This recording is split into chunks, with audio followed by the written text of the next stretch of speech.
নিজের রাজ্যে ফিরে আসার ওয়াদা দিয়েছিল বাবা মাকে। ফিরে আসতে সময় লেগেছিল 15 বছর।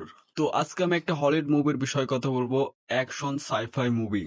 আর এই মুভিটার আইএমডিবি রেটিং ছিল 7.1 out of 10।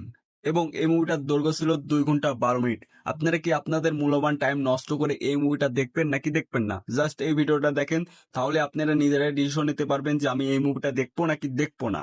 Hello guys, welcome back my YouTube channel. তো কি অবস্থা সবার? আশা করি সবাই ভালো আছেন। তো যারা যারা আমার চ্যানেলে নতুন, তো আপনাদের কাছে একটা রিকোয়েস্ট থাকবে, প্লিজ চ্যানেলটা সাবস্ক্রাইব করে ভিডিওটা কন্টিনিউ করবেন।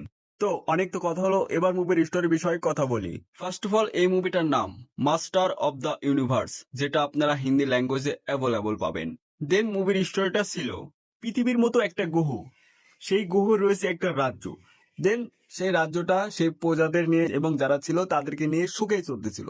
হঠাৎ একদিন হামলা হয় সেই রাজ্যের উপর, এবং হামলাটা করেছিল কঙ্কাল টাইপের মাথা, এবং তার বডি টডি ঠিকই ছিল।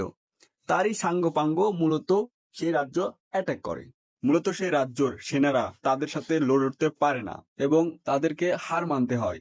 সেই কঙ্কাল টাইপের ভিলেনের মূলত মূল উদ্দেশ্য ছিল সেই রাজ্যের একটা ছুরি ছিল, সেই ছুরিটা নেয়ার জন্য। সাধারণত সেই ছুরিটার অনেক পাওয়ার ছিল, সেই ছুরিটা নেওয়ার জন্য। যেখানে আমাদের মুভির হিরো মানে সেই রাজ্যের রাজার ছেলে, তার মূলত বয়স ছিল 8-9 বছর। তার মা বাবা এবং রাজ্যের অবস্থা যখন খারাপের দিকে চলে যায়, তখন কোনো একটা জাদুকর তাকে সাহায্য করে সেই ছুরিটা নিয়ে তাকে কোনো এক জায়গায় ছুঁড়ে ফেলে দেয়, যেখানে মূলত সে এসে পড়ে পৃথিবীতে।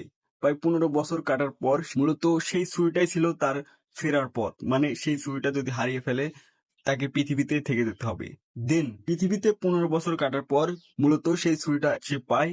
তারপর থেকে মুভিতে আপনারা যে যে সিনগুলা দেখতে পারবেন, ওগুলো তো আপনারা মুভিতেই দেখে নিন। ওভারঅল মুভিটা আমার কাছে ভালোই ছিল। বিশেষ করে এই মুভির হিন্দি ডাবিংটা আমার কাছে ওয়াও লেগেছে ভাই। যে যে ডায়লগ, ভাই এমন এমন সময় আসবে যেগুলো ডায়লগ আপনাকে পুরোপুরি হাসিয়ে দেবে। তো মুভিটা যারা যারা ভাবতেছেন যে আমি এই মুভিটা দেখবো নাকি দেখবো না, আমি বলবো যদি আপনারা হলিউড মুভি লাভার হয়ে থাকেন, তাহলে আমি বলবো এই মুভিটা দেখে আসেন। আমি এমনটাও বলবো না যে মুভিটা একদম ফাটিয়ে দিয়েছে। যদি আপনার টাইম কাটাতে চান, তাহলে আমি বলবো এই মুভিটা আপনার জন্য।